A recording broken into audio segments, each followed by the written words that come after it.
ጤና ይስጥልኝ ተመልካቾቻችን፣ እንደምን ውላችሁ አምሽታችኋል? በላይ በቀለ ነኝ። ዋና ዋና ነጥቦቹን በማስቀደም እንጀምራለን። የአሜሪካው መሪ ዶናልድ ትራምፕ የአረብና ሙስሊም ሀገሮች ከእስራኤል ጋር ስምምነት እንዲፈርሙ መጠየቃቸው ተነገረ። የኢራን ስምምነት ከተደረሰ ቴሄራንም ከእስራኤል ጋር ትብብሩን እንድትቀላቀል ትራምፕ ፍላጎት እንዳላቸው ገልጸዋል። በሌላ በኩል ከኢራን ጋር ስምምነት ይፈጸማል ተብሎ እየተጠበቀ ሲሆን የነዳጅ ዋጋ ጥሩ ቅናሽ አሳይቷል። ሄዝቦላህ አንድ የእስራኤል ወታደር መግደሉን ተከትሎ የእስራኤል ጦር በሊባኖስ ሰፊ ጥቃት መክፈቱ ተነገረ። የእስራኤል ባለሥልጣናት ለአንድ የሄዝቦላህ ድሮን 10 የቤይሩት ሕንፃዎች እንዲፈርሱ ሐሳብ አቅርበዋል። መኪና ከዝሆን ጋር ተጋጭቶ ስለደረሰ አደጋና ገበያ ላይ የነበሩ በርካታ ሰዎች ድንገት ወደ ሆስፒታል ስለተወሰዱበት አጋጣሚ መረጃ ደርሶናል። አብራችሁን እንድትቆዩ ጋብዛለሁ።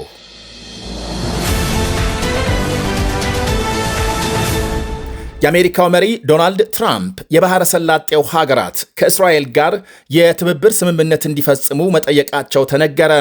ከኢራን ጋር ለሚደረስ ስምምነት ማለትም ከስምምነቱ ጎን ለጎን 6 ሙስሊም ሀገሮች በአሜሪካ የተዘጋጀውን አብርሃም ስምምነት ሊፈርሙ እንደሚገባ ትራምፕ በማኅበራዊ መገናኛቸው ጽፈዋል።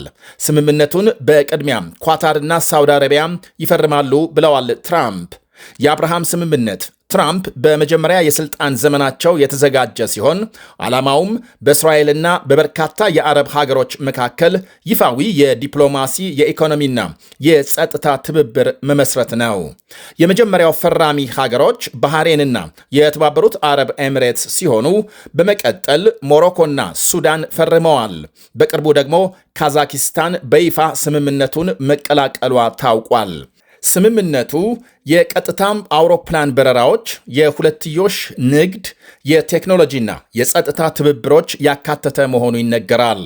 አሁን ከኢራን ጋር ከሚደረገው ድርድር እንዲያም ሲል ቴሄራን በአካባቢው ሀገሮች ላይ እየፈጠረች ካለው ጫና አንጻር ሀገሮቹ ከእስራኤል ጋር የአብርሃምን ውል እንዲፈራረሙ አሜሪካም ግፊት ማድረግ ጀምራለች።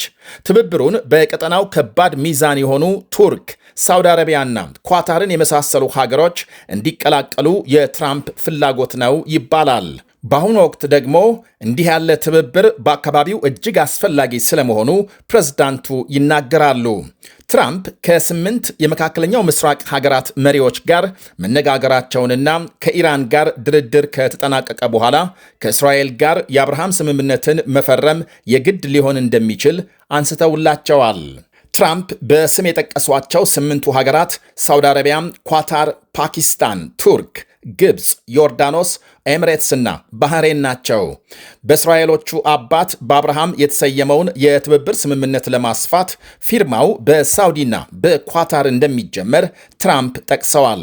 ከኢራን ጋር የሰላም ሰነድ ከተፈረመ በኋላ ቴሄራንም የአብርሃም ስምምነት አካል ብትሆን ክብር እንደሚሰማቸው በርካቶቹ መሪዎች መግለጻቸውን ትራምፕ አንስተዋል። በአንድ ወቅት እስራኤል እንድትጠፋ ምላ የተገዘተችው ኢራን አሁን ምናልባትም ከእስራኤል ጋር የአብርሃምን ስምምነት ትፈራረም ይሆናል ሲሉ ተስፋቸውን ገልጸዋል። ሀገሮቹ የአብርሃምን ስምምነት ከተቀላቀሉ መካከለኛው ምስራቅ ጠንካራ ወታደራዊና ኢኮኖሚያዊ ውህደት ይፈጥራል ባይ ናቸው ትራምፕ። ፕሬዝዳንቱ ከጠቀሷቸው ሀገሮች ግብፅና ዮርዳኖስ ለእስራኤል በይፋ ዕውቅና የሰጡ ናቸው። ግብፅ እንደ ፈረንጆቹ አቆጣጠር በ1979 ለእስራኤል ዕውቅና በመስጠት የመጀመሪያም አረብ ሀገር ስትሆን ዮርዳኖስ ትከተላለች። የፍልስጤም ነፃ አውጪ ድርጅት ፒኤልኦ በ1993 ለእስራኤል ዕውቅና መስጠቱ ሲታወስ ኢራን፣ ሳውዲ አረቢያም፣ ሶሪያም፣ ኢራቅ፣ ሊባኖስ፣ የመን፣ ፓኪስታን፣ ኢንዶኔዥያና ማሌዥያን ጨምሮ 28 ሀገራት እስካሁን ለእስራኤል ዕውቅና አልሰጡም። ከኢራን ጋር የተጀመረው ድርድር በጥሩ መንፈስ እየተካሄደ መሆኑን የጠቀሱት ፕሬዝዳንቱ ስምምነት ይደረሳል የሚል እምነት እንዳላቸው ገልጸዋል። ምንም አይነት ስምምነት ካልተደረሰ ግን ወደ ጦር ሜዳም እንመለሳለን ብለዋል። ከእስከዛሬው የሰፋና የጠነከረ ወታደራዊ ዘመቻ የሚታይበት እንደሚሆን አስጠንቅቀዋል። የአሜሪካ ውጭ ጉዳይ ሚኒስትር ማርኮ ሩቢዮ ከኢራን ጋር በቅርብ ሰዓታት ስምምነት ሊደረስ እንደሚችል ቀደም ሲል ላወጡት መግለጫም የኢራን ውጭ ጉዳይ ሚኒስቴር ማምሻውን ምላሽ ሰጥቷል። ከአሜሪካ ጋር የሰላም ንግግር መግባባቶች ቢታዩበትም ስምምነት ግን በቅርብ የሚፈጸም አይመስልም ብሏል የቴሄራን ውጭ ጉዳይ ሚኒስቴር። በአብዛኞቹ የተነሱ ጉዳዮች ላይ መግባባት መደረሱ ትክክል ነው። ያ ማለት ግን ስምምነት በቅርብ ይፈጸማል ማለት አይደለም ሲል ገልጿል። በንግግሩ ከተካተቱ ነጥቦች ቀደም ሲል የተደረሰውን ተኩስ አቁም በ60 ቀናት ማራዘም፣ የሆርሙዝ መተላለፊያ መከፈትና የኢራን ኒኩሌር ፕሮግራምን በተመለከተ ተጨማሪ ድርድር የማካሄድ እቅድ የሚሉት ይገኙበታል። ይህንኑ በኢራንና አሜሪካ መካከል ስምምነት ይደረሳል መባሉን ተከትሎ የነዳጅ ዋጋ ቅናሽ ማሳየቱ ታውቋል። በእስያ ገበያም አንድ በርሜል ድፍድፍ ነዳጅ ከ5 በመቶ በላይ፣ በአሜሪካ ገበያም 6 በመቶ ገደማ ቅናሽ አሳይቷል። እስራኤል አንድ ወታደሯ መገደሉን ተከትሎ በሄዝቦላህ ይዞታዎች ላይ መጠነ ሰፊ ጥቃት መክፈቷ ይነገራል። ሄዝቦላህ በፈጸመው የድሮን ጥቃት አንድ የእስራኤል ወታደር ሲገደል ሌላ አንድ መቁሰሉን ተከትሎ የእስራኤል ጦር በሄዝቦላህ ይዞታዎች ላይ መጠነ ሰፊ ድብደባ ፈጽሟል። በደቡባዊ ሊባኖስ ጥቃቱ በተባባሰበት ከተማም ነዋሪዎች ለቀው እንዲወጡ የእስራኤል ጦር ቀደም ሲል ማስጠንቀቂያ መላኩ ተመልክቷል።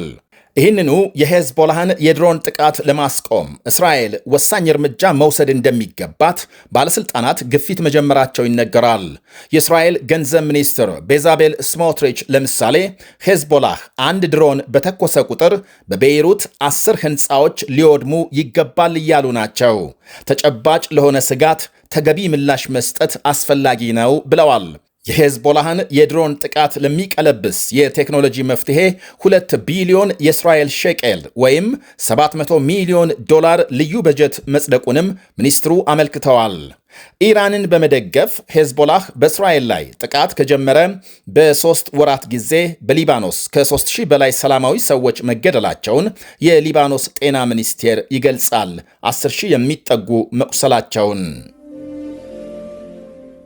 በኡጋንዳ መኪና ከዝሆን ጋር ተጋጭቶ 3 ሰዎች ሲሞቱ በጃፓን ቶኪዮ ምንነቱ ባልታወቀ ሽታ 20 ሰዎች ሆስፒታል መግባታቸው ተነግሯል። በሰሜን ምዕራብ ኡጋንዳ ትላንት ሌሊት 7 የሚደርሱ ባለሥልጣናት አሳፍሮ ሲጓዝ የነበረ ተሽከርካሪ ድንገት ከዝሆን ጋር በመጋጨቱ 3 ሰዎች ወዲያው ሕይወታቸው ሲያልፍ 4 ሌሎች ክፉኛ መቁሰላቸው ተነግሯል።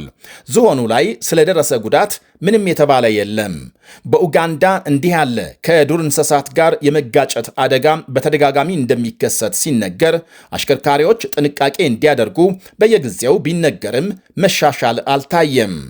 በጃፓን ቶኪዮ ደግሞ በአንድ የገበያ ስፍራም ያልተለመደ ጠንካራ ሽታ መፈጠሩን ተከትሎ 20 የሚደርሱ ሰዎች ታመው ሆስፒታል መወሰዳቸው ተነግሯል። ፖሊስ ባደረገው ማጣራት አንድ ማንነቱ ያልተገለጸ ግለሰብ የረጨው መርዛማ ንጥረ ነገር ሰዎቹን ለጉዳት እንደዳረገ ገልጿል። ግለሰቡ መርዙን በገንዘብ መያዣ ሳጥን ላይ መርጨቱ ከመነገሩ ውጪ ምክንያቱ አልታወቀም።